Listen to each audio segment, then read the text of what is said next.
안녕하세요. 현자타임입니다. 7월 학평 모의고사 조금 늦었습니다.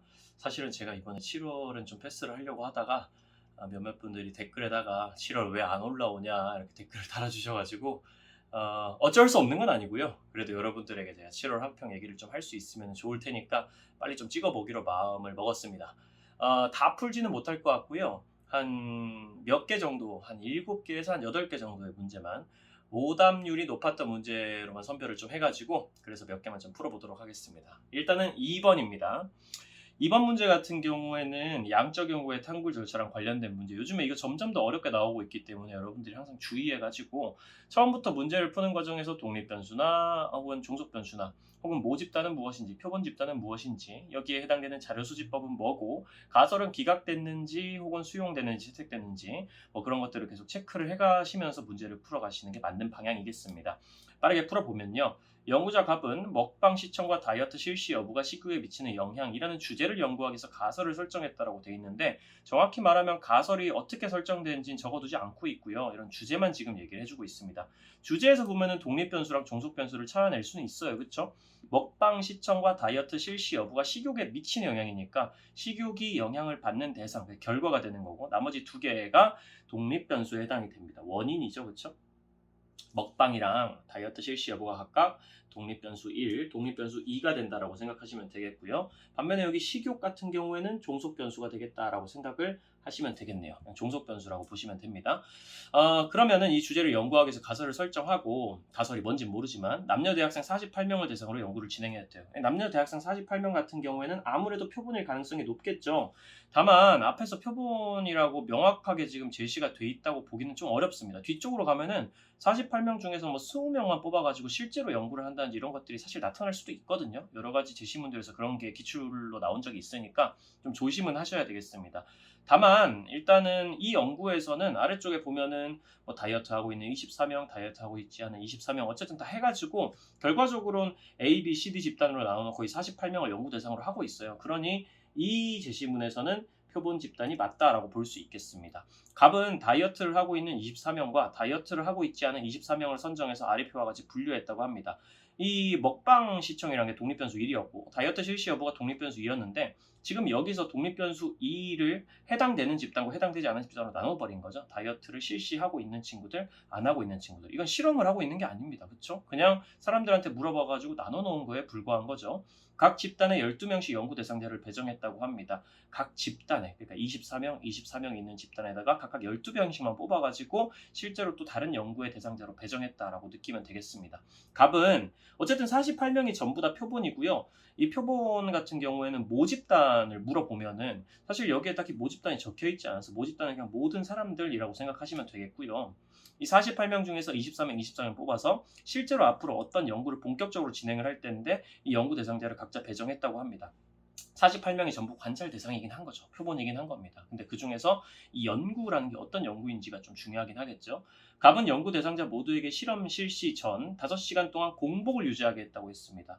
실험 실시 전에 5시간 동안 공복을 유지하게 했다라는 게, 이 아무래도 배고프게 한 상태에서 연구를 해야 될 거니까 식욕을 측정해 보는 겁니다. 먼저 여기에는 지금 독립변수가 개입되어 있다고 볼 수는 없죠. 이 공복을 유지하게 한다는 행동 자체가 독립변수를 개입시키는 행동 아닙니다. 이게 뭐 다이어트도 아니고요, 먹방 시청도 아니니까요. 식욕을 한번 측정을 해봅니다. 왜 여기서 식욕을 측정했을까라는 건 뒤에 보면 나오겠죠. 식욕은 10점 척도를 활용하여 점수가 높을수록 식욕이 많은 것으로 해석하였다라고 되어 있고, 여기서 이 10점 척도라는 게 아까 위에서 얘기했던 종속 변수인 식욕에 대해서 실제로 수치적으로 측정을 할 수 있도록 개념의 조작적 정의를 해준 것이다라고 생각하면 될 것 같고요. 점수가 높을수록 식욕이 많은 것으로 해석하였다.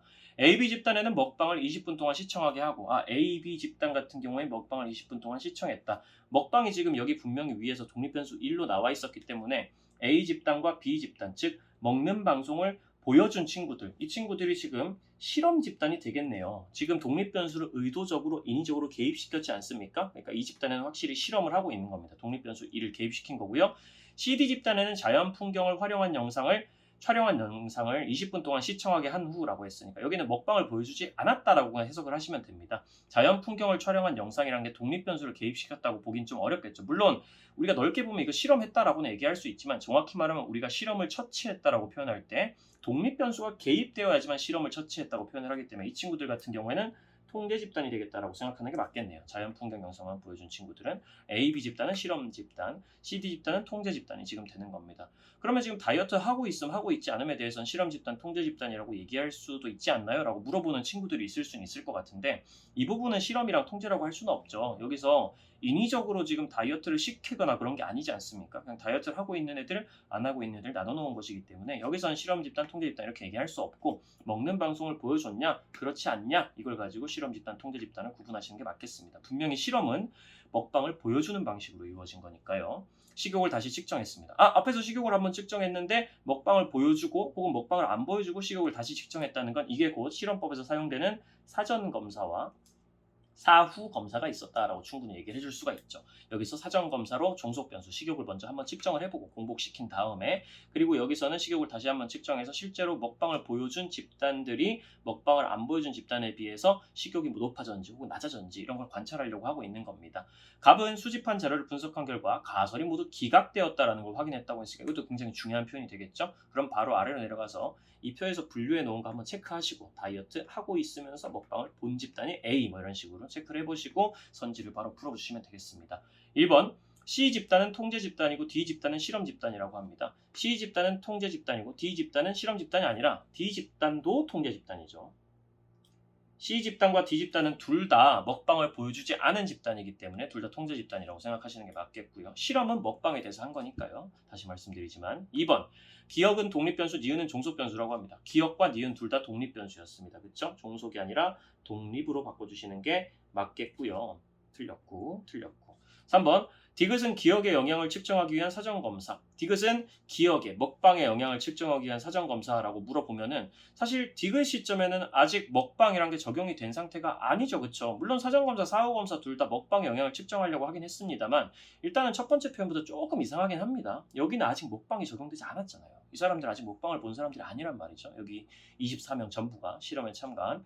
그렇기 때문에 좀 애매한 부분이 있고 뒤쪽의 표현이 확실하게 틀렸습니다. 리을은 니은의 영향을 측정하기 위한 사후검사라고 지금 돼 있는데 리을의 한 사후검사가 지금 니은의 영향, 다이어트 실시 여부를 그 다이어트 실시를 했는지 안 했는지의 영향을 측정하기 위한 사후검사라고 돼 있는데 이게 명백하게 틀린 거죠. 이건 명확하게 먹방의 영향을 측정하기 위한 사후검사죠.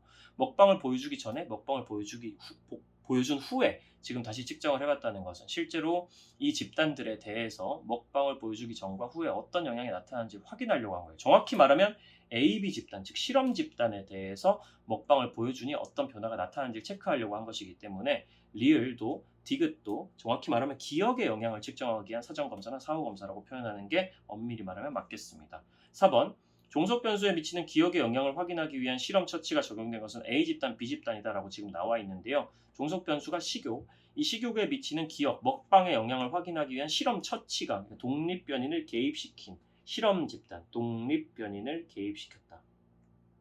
독립변인을 다른 말로 조작했다 이렇게 표현하죠.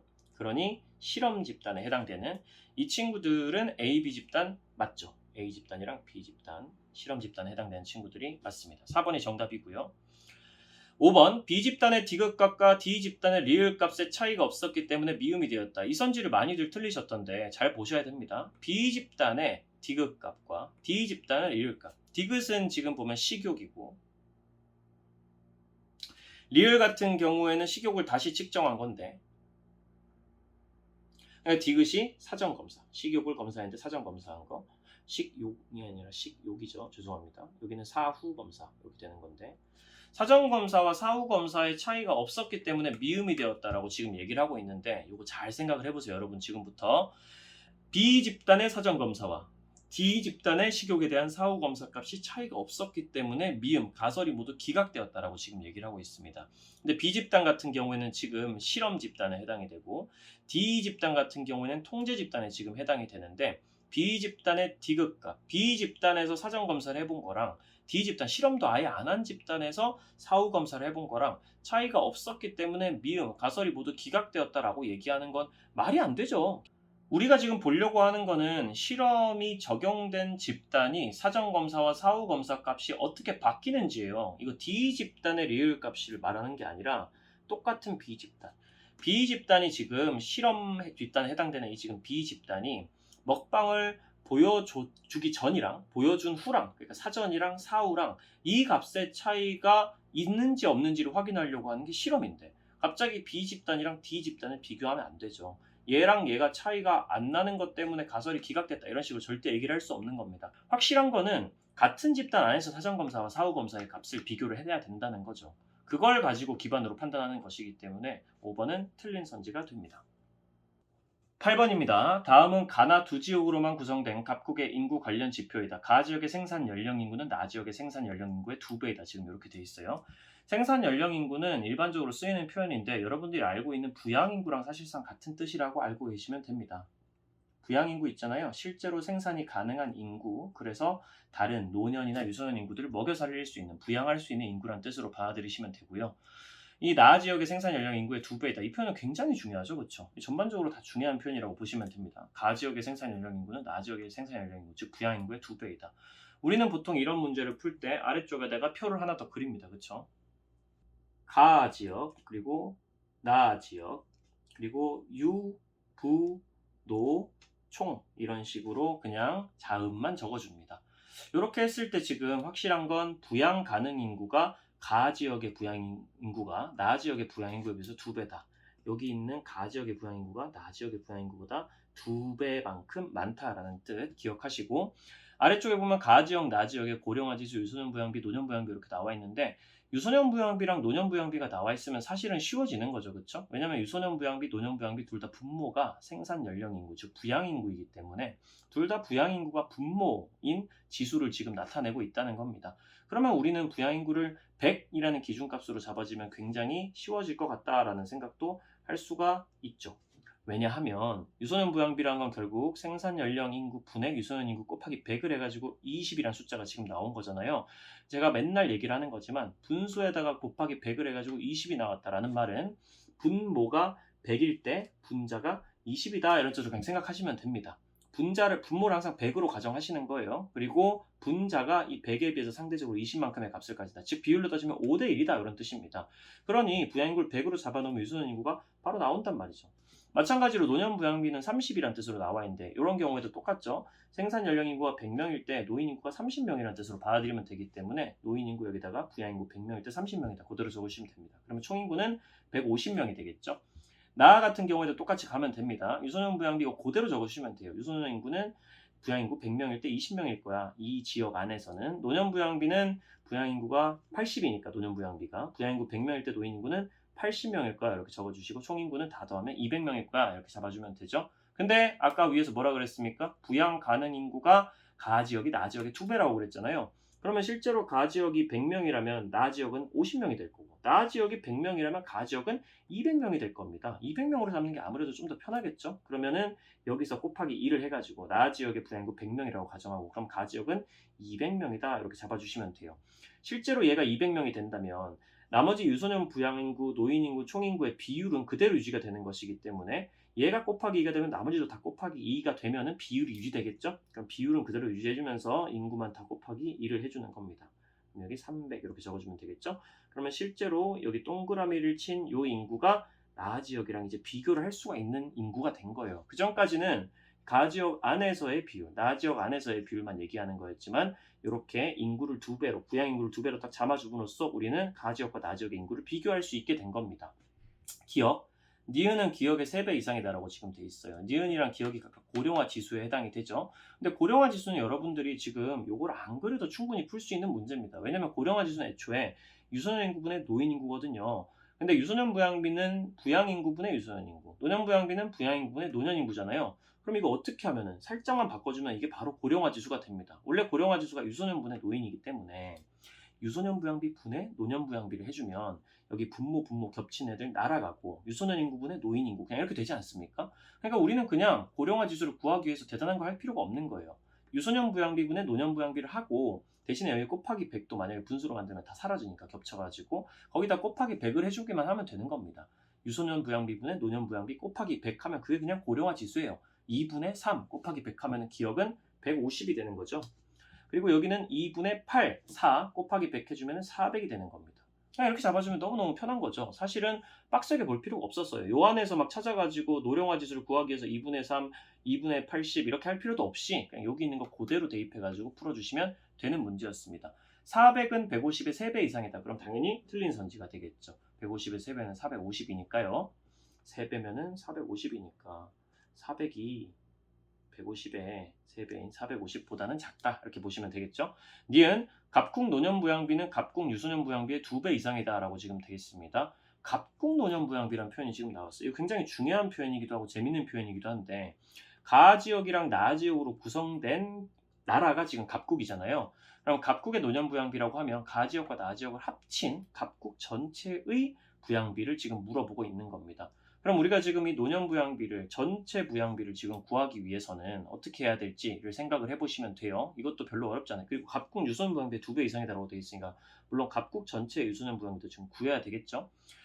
갑국 전체의 노년부양비를 구하기 위해서는 여러분들이 가중평균의 원리를 이해하고 있는 게 굉장히 중요합니다. 가중평균의 원리는 제가 수업 시간에 굉장히 많이 설명하는 거니까 모르고 계신 분들이 있다면 여러 인강들을 듣다 보면 거의 100% 나오는 설명입니다. 그렇기 때문에 꼭 가중평균의 원리 정도는 배우고 사회문화를 푸셔야 되고요. 가중평균의 원리를 여기 그대로 적용해 보시면 돼요. 노년부양비라는 게 결국은 생산 연령 인구, 부양 인구분의 노인 인구입니다. 그렇죠? 그러면 여기 30이라는 숫자는 가 지역의 부양 인구 분의 가 지역의 노인 인구 곱하기 100을 해서 나온 거. 여기는 나 지역의 부양 인구 분의 나 지역의 노인 인구. 그리고 만약에 갑국 전체의 노년 부양비를 만약에 우리가 임의의 숫자로 정했다면, 구했다면, 그러면 여기에는 갑국 전체의 부양 인구 분의 갑국 전체의 노인 인구가 됩니다. 원래 가중평균의 원리 성립 조건이 분모 더하면 전체 분모 되고 분자 더하면 전체 분자 되는 거거든요. 가 지역의 부양인구, 나 지역의 부양인구 더하면 갑국 전체의 부양인구가 되고 가 지역의 노인인구, 나 지역의 노인인구 더하면 갑국 전체의 노인인구가 되기 때문에 여기서 가중평균의 원리가 성립합니다. 그리고 가중평균의 원리에서 가 지역의 분모가 맞냐, 이 30이라는 수치의 분모에 해당되는 숫자가 맞냐, 혹은 이 80이라는 지수에 해당되는 분모의 숫자가 맞냐에 따라서 어느 쪽으로 더 갑국 전체의 노년부양비가 가까이 붙을지가 결정이 되는 게 가중평균의 원리이기 때문에 우리는 분모의 차이만 보면 돼요. 근데 분모의 차이는 위에 적혀 있습니다. 분모가 부양인구였죠. 가 지역이 2배 더 많다라고 지금 표현이 돼 있잖아요. 그러면은 30쪽에 2배 더 가까이 붙는다라고 생각을 하시면 됩니다. 간단하게 그려가지고 한번 볼까요? 가 지역, 나 지역 이렇게 지금 있는데 가 지역이 30이고 나 지역이 80입니다.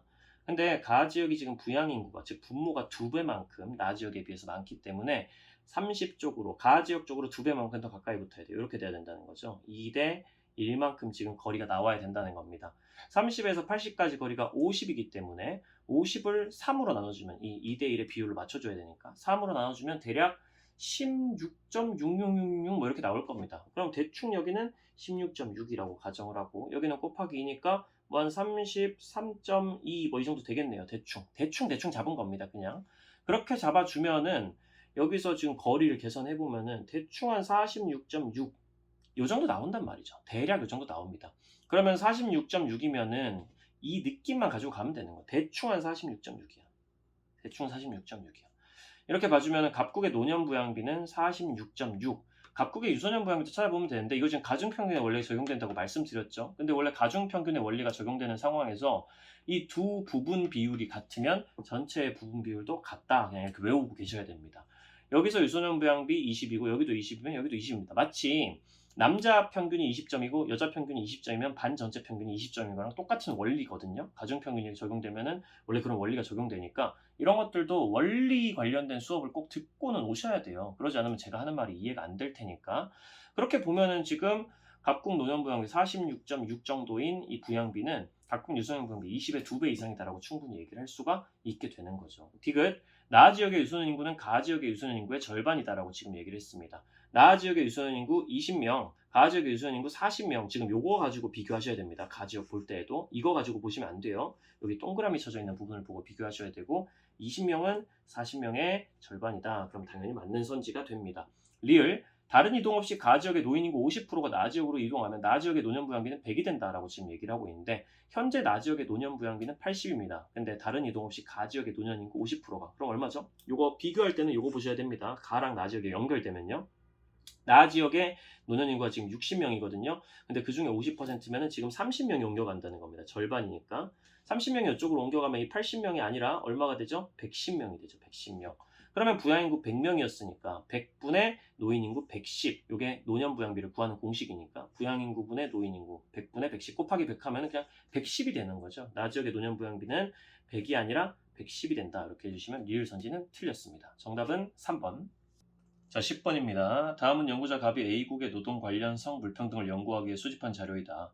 성불평등 관련 문제 나왔고요. A국에서 남성 노동자의 평균 임금은 T년에 비해 T 플러스 10년, 이거 엄청 중요하죠. A국에서 남성 노동자의 평균 임금은 T년에 비해 T 플러스 10년에 10%, T년에 비해서는 T 플러스 20년에는 25% 증가했다고 합니다. 이거 주의하셔야 되는데 T년에 비해서라는 표현이 앞에서 나왔고 뒤에도 보시면 T년에 비해서입니다. T년에 비해서 T 플러스 10년으로 갈 때 10%, T 플러스 10년에서 T 플러스 20년으로 간 게 아니라 T년에 비해서 또 T 플러스 20년에 25% 증가했다고 합니다. 그럼 여기다가 슬쩍 적어줄 수가 있죠. 이 성별 임금 비율 말고 성별 노동자 수 비율, 아니죠. 성별 임금 비율 맞죠. 여기서 처음에 남성 노동자 평균 임금이 100만 원이었다고 치면 T 플러스 10년에는 10% 증가해서 110이 되는 거고 T년에 비해서 100에서 T 플러스 20년 25% 증가했다고 하니까 여기서 125만 원이 됐을 겁니다. 이렇게 가정해 버리시는 게 훨씬 편하죠. 그 상황에서 지금 성별 임금 비율 아래쪽에 있는 거 보기 전에 이거부터 봅시다. 남성 노동자 수는 제시된 연도에서 모두 같다. 이것도 되게 중요하죠.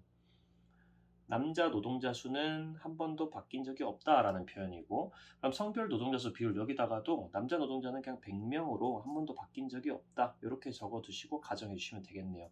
100명으로 잡는 이유는 다들 아실 겁니다. 편하니까요. 이렇게 잡는 게. 그럼 성별 임금 비율 같은 경우에는 지금 체크를 해보면 뜻을 남자 노동자 평균 임금분의 여자 노동자 평균 임금 곱하기 100으로 나와 있단 말이죠. 그럼 남자 노동자 평균 임금이 100일 때 여자 노동자 평균 임금은 여기서 60이라고 되어 있으니까 60만 원이다. 이렇게 해석하면 되겠고 여자 노동자 평균 임금은 60만 원이다. 남녀는 따로 적지 않겠습니다. 왼쪽에 있는 게 남자고 오른쪽에 있는 게 여자라고 생각하시면 돼요. 그리고 T 플러스 10년에는 남자 노동자 평균 임금 100만 원이라고 치면은 70만 원이라는 뜻인데 여기서 110만 원이니까 110만 원의 70%를 계산을 하시면 되겠죠. 10분의 7 곱해주면 77이 되고요. 125만 원 중에서 80%만큼이 여자 노동자 임금이라고 얘기를 하니까 80%면 5분의 4, 125 곱하기 5분의 4 해주시면은 여자 노동자 평균 임금이 100만 원이 됩니다. 그리고 여기는 성별 노동자 수 비율에 남자 노동자 수 한 번도 안 바뀐다고 했고 거기서 여자 노동자가 남자 노동자에 비해서 가지는 퍼센트가 70, 80, 90이니까 그대로 여자 노동자 숫자 70명, 80명, 90명이라고 그냥 생각하시면 되겠네요. 그렇게 해서 문제를 풀어보시면 되겠습니다. 기억. T년에 비해 T 플러스 10년에 여자 노동자 평균 임금은 20% 이상 증가했다라고 하는데 여자 노동자 평균 임금은 60만 원에서 77만 원이 됐죠. 그렇죠? 60만 원에서 77만 원이 됐으면 60만 원에서 20% 증가하면 72만 원이 되는 거니까 20% 이상 증가한 게 맞네요. 니은 T년에 비해 T 플러스 20년에 평균 임금액의 성별 격차는 증가했지만 노동자 수의 성별 격차는 감소했다. 격차라고 보통 표현이 나오면은 그냥 절대값을 계산하라고 생각하시면 됩니다. T년에 비해 T 플러스 20년으로 할 때 평균 임금액이라는 게 각자 지금 나와 있는데 이 성별 격차가 증가했는지 T년에서 T 플러스 20년으로 할 때만 체크해 주시면 됩니다. T년 같은 경우에는 지금 평균 임금액이 T년에는 100만 원에서 60만 원이니까 40만 원 차이가 났다가 T 플러스 20년으로 가면서 25만 원 차이로 지금 감소하는 모습을 보이죠. 그러니까 성별 격차는 증가한 게 아니네요. 노동자 수의 성별 격차 같은 경우에는 T년에는 100명, 70명이니까 30명 차이가 나는데 T 플러스 20년에는 10명 차이가 나네요. 그러면 30명에서 10명이 돼가지고 실제로 감소한 게 맞습니다. 어쨌든 틀린 선지가 되고요. 첫 번째 문장이 틀렸으니까요. 디귿 T 플러스 10년에 비해 T 플러스 20년에 남성 노동자 수와 여성 노동자 수의 격차는 50% 감소했다고 돼 있는데 남자 노동자 수, 여자 노동자 수 격차가 지금 보면은 이것도 계산해 주시면 되는데 T 플러스 10년, T 플러스 20년 20명 차이 났고 10명 차이 났고 20에서 10이 됐으니까 그러면은 50% 감소한 절반 감소한 게 맞네요. 리을 제시된 연도 중에 전체 남성 노동자의 총 임금과 전체 여성 노동자의 총 임금 간 격차는 T 플러스 20년이 가장 작다고 했습니다. 이번에는 지금 보시면 여기 지금 나와 있는 거는 평균 임금에 관한 얘기잖아요, 지금. 근데 여기서는 총임금을 얘기를 하고 있습니다. 총임금은 원래 어떻게 구하는 거죠? 평균 임금을 사람 숫자를 곱해주면은 그게 총임금입니다. 그거는 계산을 간단하게 해보시는 게 맞겠어요. T 플러스 20년이 가장 작다고 하니까 T년, T 플러스 10년, T 플러스 20년 다 계산은 하셔야 됩니다. 빠르게 계산 한번 해보죠. 뭐 T년, T 플러스 10년, T 플러스 20년 각자 계산을 해보면은 남자 노동자의 총임금 같은 경우에는 T년에 100명이 100만 원을 100명이 지금 100만 원을 다 벌었으니까 남자 노동자 같은 경우에는 $10,000라고 생각을 하면 되겠고, 여자 노동자 같은 경우에는 60만 원을 70명이 벌었으니까 $4,200 이렇게 계산해 주시면 되겠습니다. 남녀 이렇게 생각을 할게요. T 플러스 10년 같은 경우에는 지금 110명이 110만 원을 100만 원이 번 거니까 11,000이 될 거고요. 이렇게. 그리고 77만 원을 지금 80명이 번 거니까 이거 계산은 조금 짜증나긴 하죠. 56 이렇게 계산해 주시면은 약간 계산 실수가 있었는데 다시 하겠습니다. 여기서 77 곱하기 80 하면은 5,600 더하기 7 곱하기 80 하면은 560 이렇게 되니까 총 다 더하면은 6,160 이렇게 나오겠네요. 그리고 T 플러스 20년 같은 경우에는 125명이 100만 원씩 벌었으니까 12,500달러. 그리고 여기는 100명이 지금 100만 원을 90명이 지금 번 거니까 9,000 이렇게 됩니다. 그럼 격차를 간단하게 하나 빠르게 구해보시면 되죠. T년은 지금 딱 봐도 제일 많아 보입니다. 대충 5,800 차이가 나고요. T 플러스 10년 같은 경우에는 대충 보면 한 4,840 뭐 대충 이 정도 차이가 나나요? 대략 그 정도 나는 것 같아 보이네요. 그리고 T 플러스 20년 같은 경우에는 3,500 차이가 납니다. 그러니까 확실히 T 플러스 20년이 가장 적은 게 맞죠. 격차를 따져보면 계산해 보시면 됩니다. 그러면 정답은 5번이 되겠습니다. 13번입니다. 다음 자료에 대한 분석으로 옳은 것은 각국 결국은 가라로 인한 문화 변동을 겪었으며 이외에 다른 문화 변동은 없었다.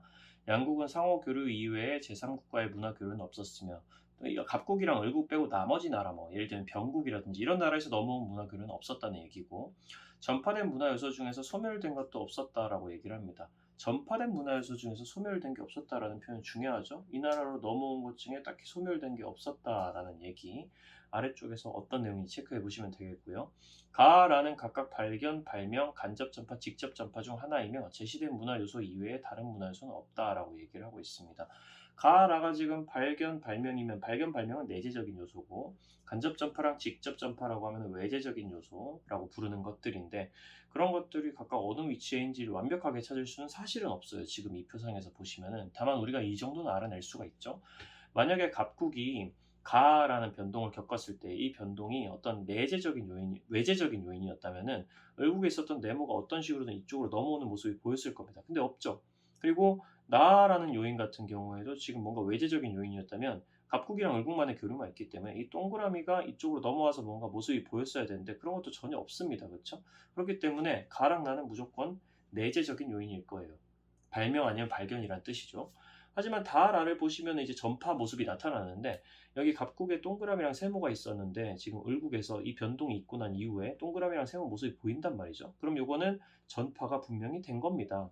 지금 다 같은 경우에도 갑국에는 원래 이 동그라미, 까만 동그라미랑 여기 안에 있는 거 있잖아요. 동그라미 안에 까만 동그라미 들어있는 거. 이거 아래쪽에 보시면 동그라미 안에 까만 동그라미가 들어있는 것은 빈 동그라미와 검은 동그라미가 결합하여 생성된 제3의 문화 요소, 즉 문화 융합을 의미한다라고 표현이 되어 있습니다. 그럼 확실한 거는 다에서는 뭔가 이 을국에 있었던 까만 동그라미가 넘어오고, 그리고 원래 있었던 빈 동그라미가 원래 있던 것이 까만 동그라미와 융합을 함으로써 요게 만들어졌다. 빈 동그라미 안에 있는 까만 동그라미가 만들어졌다. 이렇게 생각을 할 수 있겠네요. 문화 융합의 결과라고 충분히 볼 수 있겠죠. 그리고 한편으로 방금 봤듯이 원래는 자기 나라에 없던 문화 요소가 외국에서 넘어오는 모습이 다라에서 둘 다 보이기 때문에 외재적 요소라고 볼 수 있겠습니다. 문화 변동의 이유 중에요. 1번, 가는 나와 달리 내재적 요인이다 라고 되어 있습니다.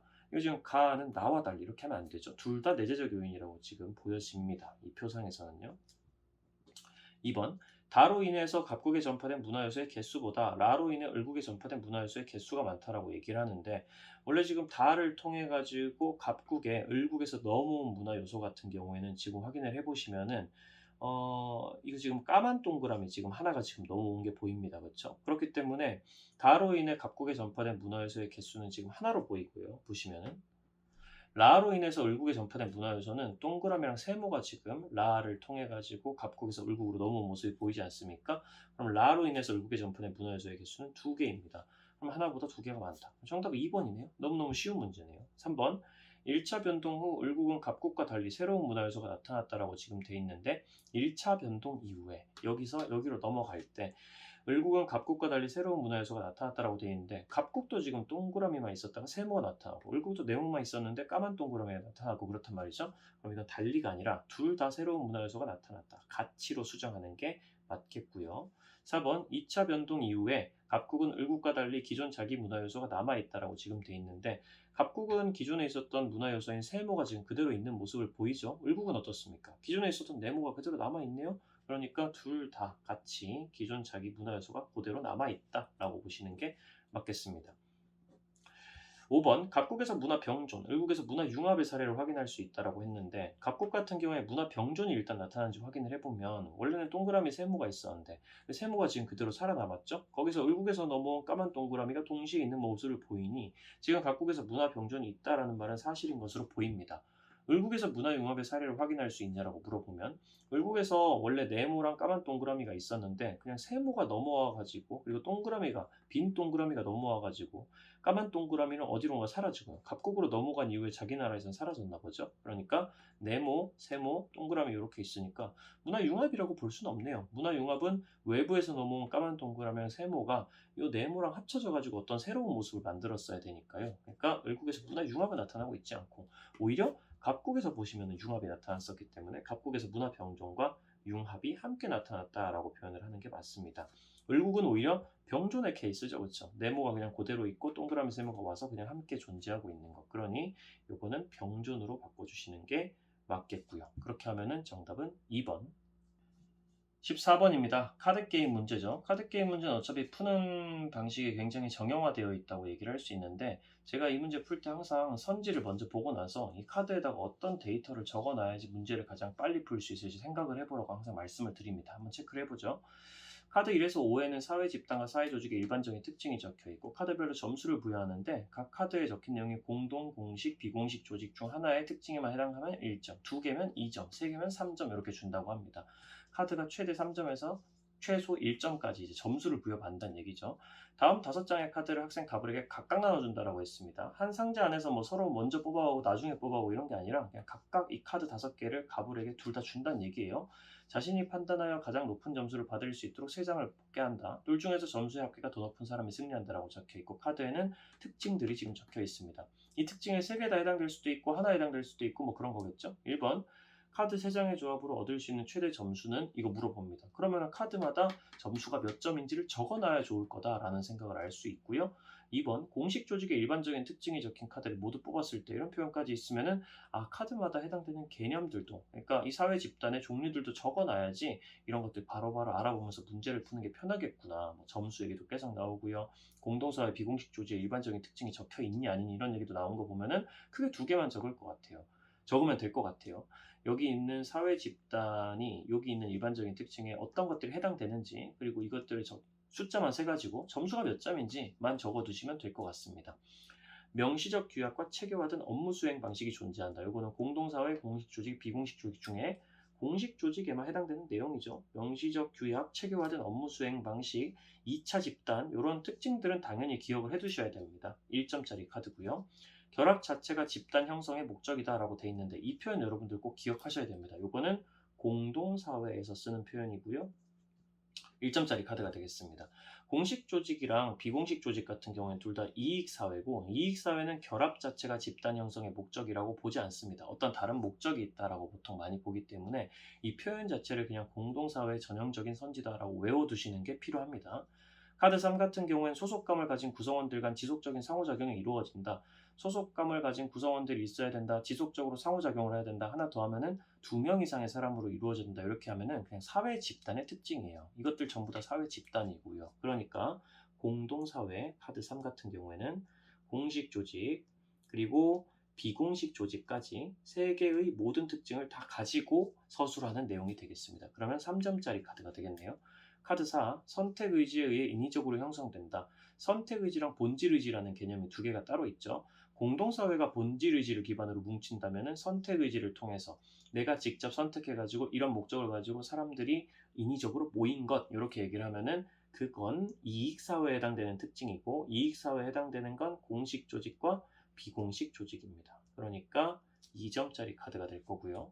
카드 5. 공식 조직 내에서 자발적으로 형성된 집단이다. 공식 조직 내에서 자발적인 결사체로서 만들어진 집단이고 한편으로는 그것이 친목을 목적으로 하고 있고 라고 하면 그게 비공식 조직이 되는 건데 여기는 이제 자발적 결사체라는 표현도 당연히 들어갈 수 있겠지만 여기 예시들 중에서 자발적 결사체는 없었으니까 비공식 조직은 확실히 그런 특징을 가진 집단이 맞죠. 공식 조직 안에서라고 했으니까 공식 조직 그 자체는 아닐 거고요.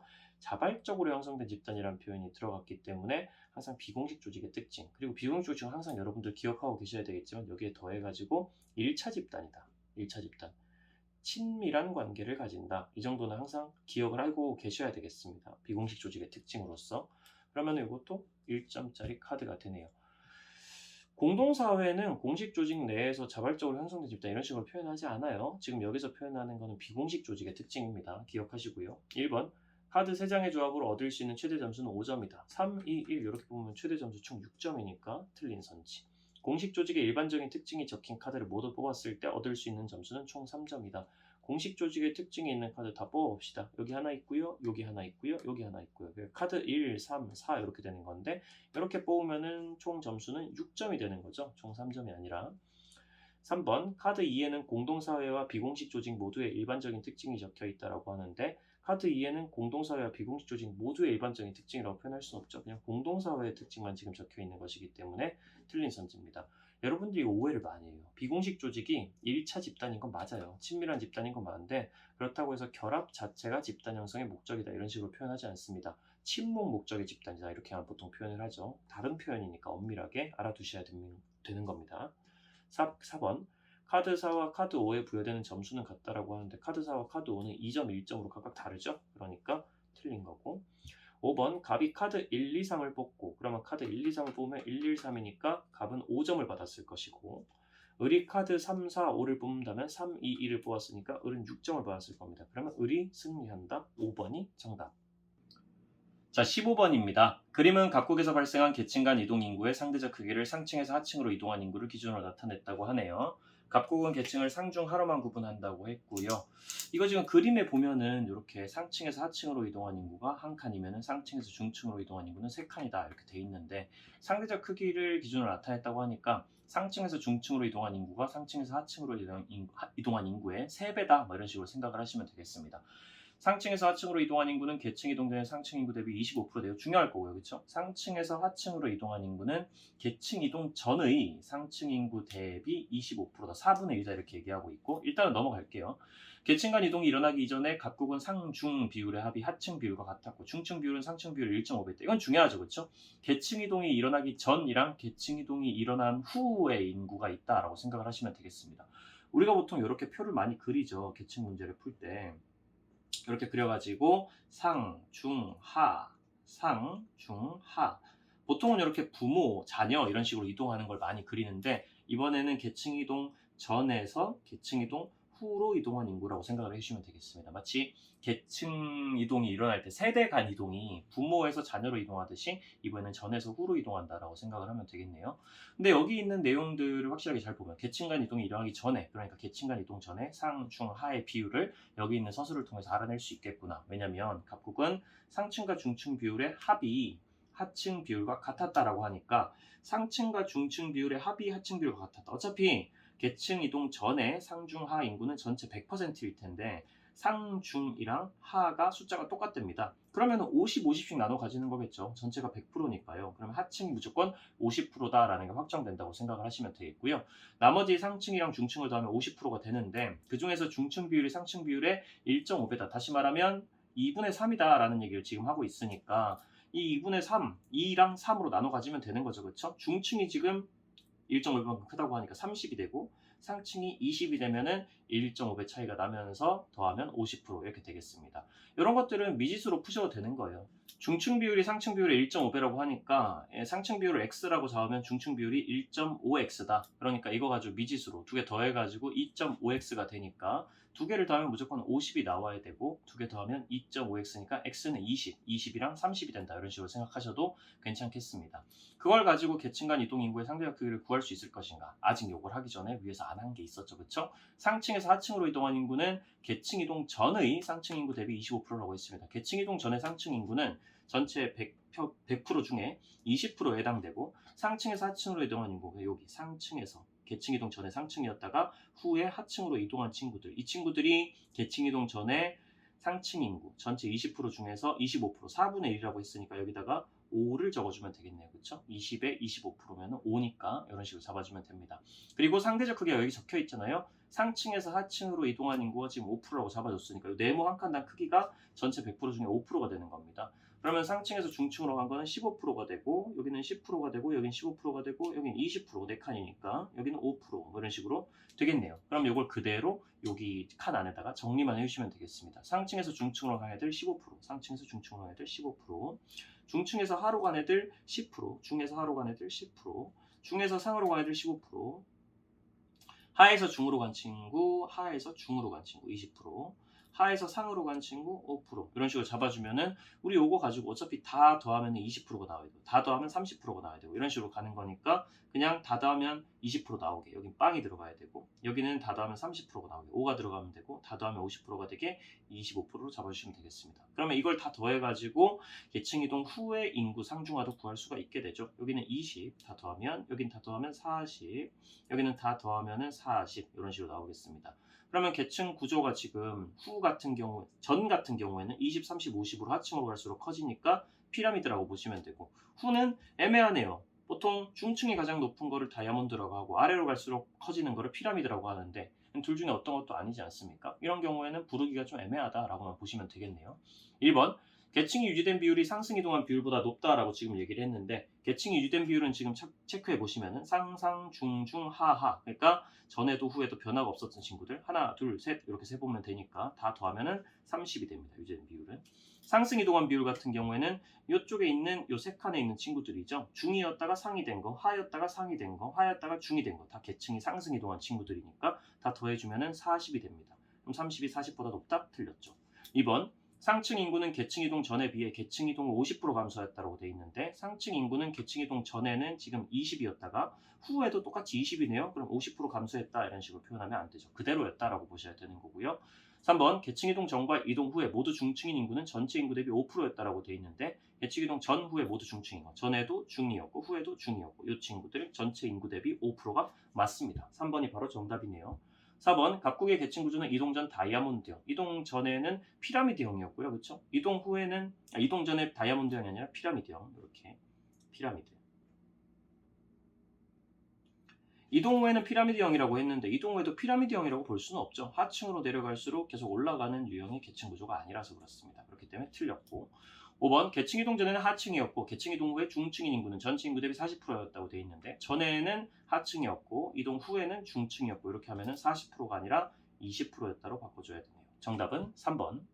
17번입니다. 사회적 소수자 관련된 문제죠. 주어진 응답에 맞는 사회적 소수자 관련 질문 가에서 라를 작성하시오라고 지금 돼 있습니다. yes라고 응답을 해가지고 지금 옳은 답을 쓴 경우 1점, 틀린 답을 쓴 경우 0점이라고 했으니까 가 같은 경우에는 맞는 선지가 들어가야만 되겠죠. 그래서 yes라고 대답을 했는데 그게 맞았더라. 그럼 이 선지는 맞는 선지다 이렇게 생각하시면 되겠고요. 나 같은 경우에는 점수가 없으니 모릅니다. 근데 체크해 볼 수 있죠. 사회적 소수자의 규정 기준은 시대와 사회에 상관없이 동일한가라고 했는데 절대로 동일하지 않습니다. 사회적 소수자라는 것은 상대적인 기준이기 때문에 어떤 사회에서는 동성애자가 사회적 소수자였다가 요즘 현대사회로 넘어올수록 사회적 소수자가 아니게 되는 그런 현상들 혹은 뭐 흑인이라는 어떤 피부색의 특징을 가진 사람들이 과거에는 사회적 소수자였다가 요즘에는 아니게 되는 그런 현상들을 보면은 사회적 소수자의 규정 기준은 시대와 사회에 따라 달라진다라고 볼 수 있기 때문에 이거는 명백하게 틀린 선지가 되겠습니다. 그러면 지금 여기서 이 틀린 선지에 대해서 이 사람이 응답을 yes라고 지금 한 거잖아요. 그럼 이거 지금 몇 점일까요? 당연히 빵점이 됩니다. 틀린 응답을 한 거죠. 틀린 선지를 yes라고 대답을 했으니까 점수 1점 줄 수 없다. 이렇게 보면 되고요. 아니요, 다. 여긴 틀린 선지가 들어가야 1점을 받을 수 있는 건데 수적으로 반드시 소수를 의미하는가라고 지금 물어봤습니다. 수적으로 사회적 소수자가 반드시 소수인가라고 물어보면 그렇지 않죠. 소수라는 건 적은 숫자라는 뜻인데 사회적 소수자라는 단어가 붙었다고 해서 무조건 실제로 숫자가 적다는 뜻은 아니에요.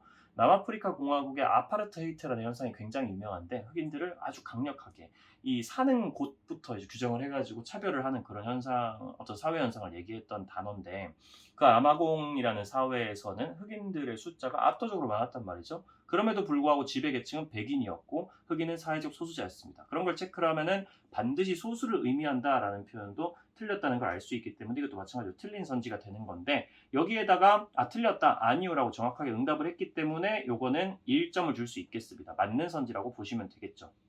라에 해당되는 질문은 어떤 게 돼야 될까요? 아니요라고 대답을 해가지고 지금 빵점을 맞았다는 건 틀린 선지가 아니란 뜻입니다. 그럼 니은에는 반드시 맞는 선지가 들어가야 되겠다라는 것도 충분히 체크를 할 수가 있겠습니다.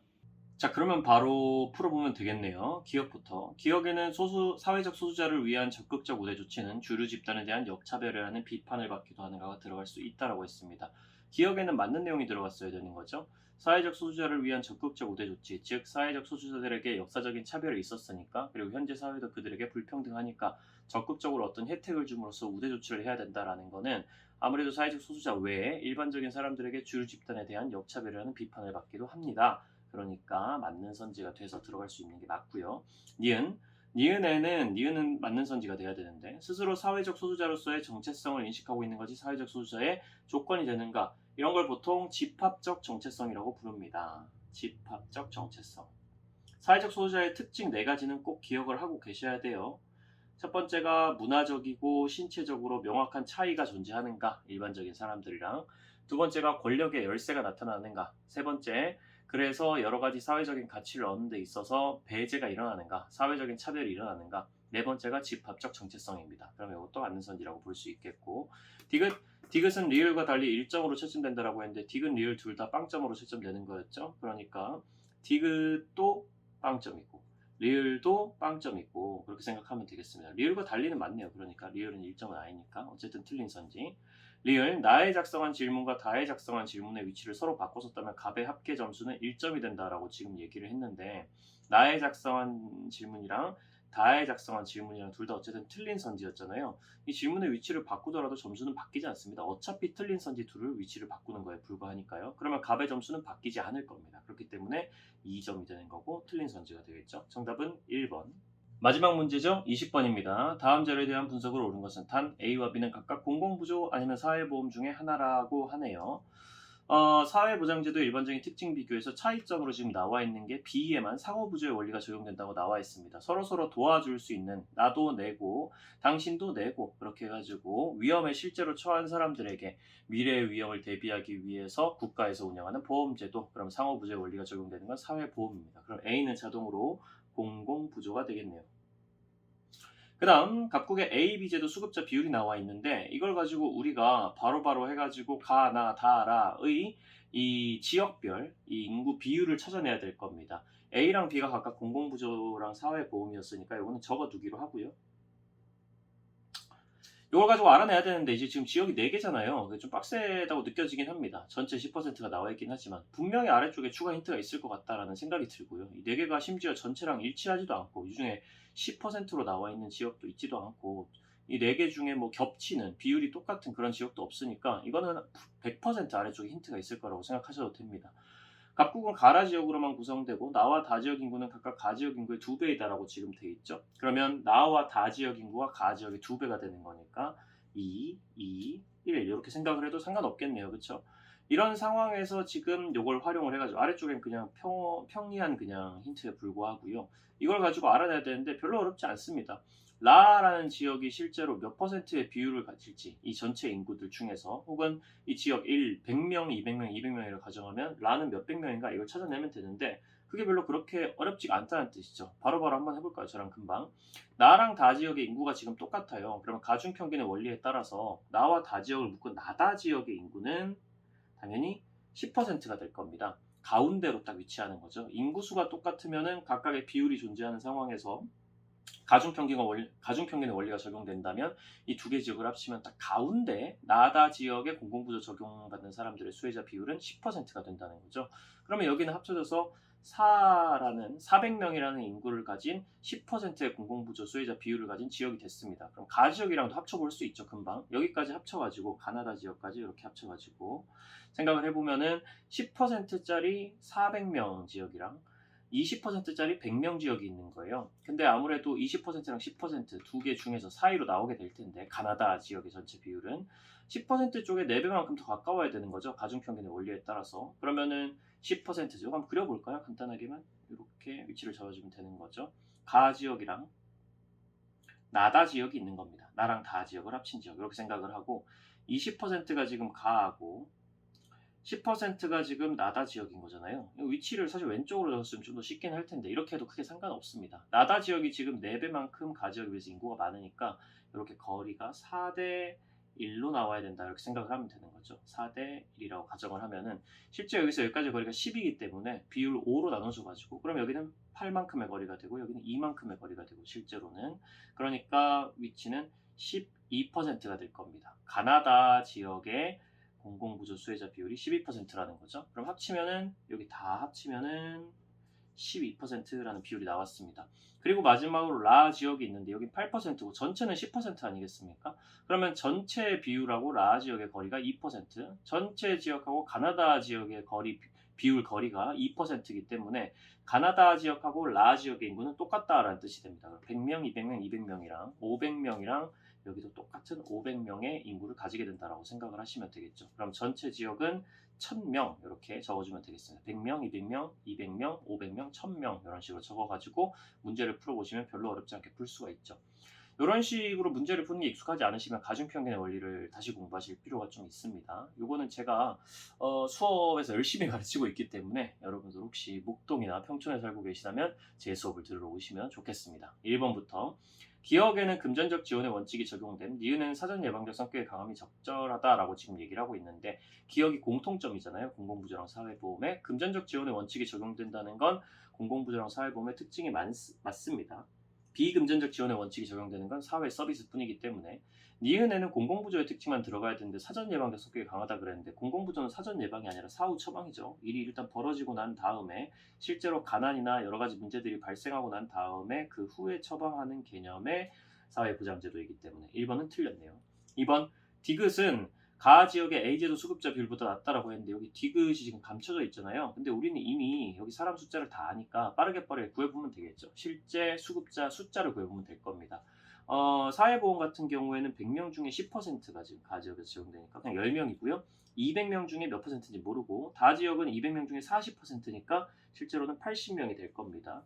라 지역 같은 경우 500명 중에 36% 해당이 되니까 계산해보면 180명이 될 거고요. 1000명 중에 32%인 전체 같은 경우는 320명입니다.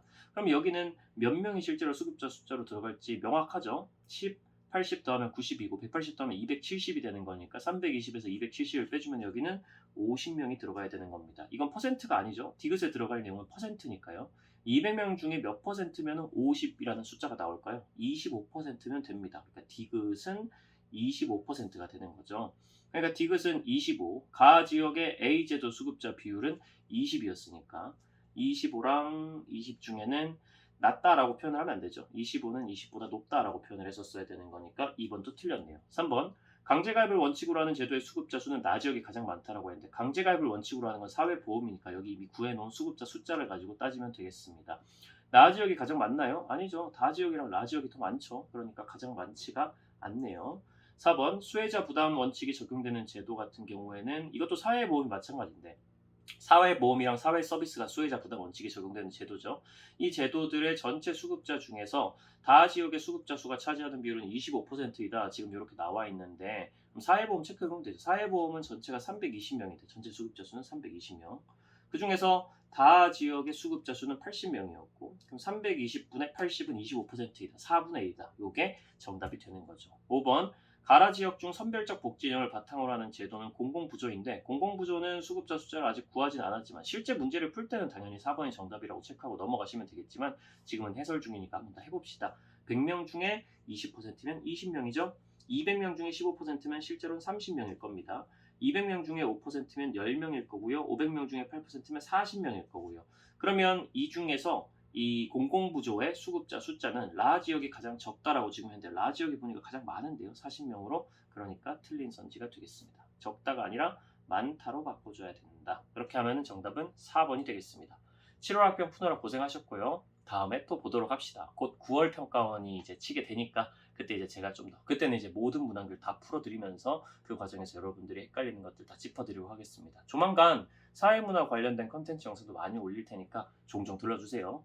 여러분은 내일 더 똑똑해질 겁니다.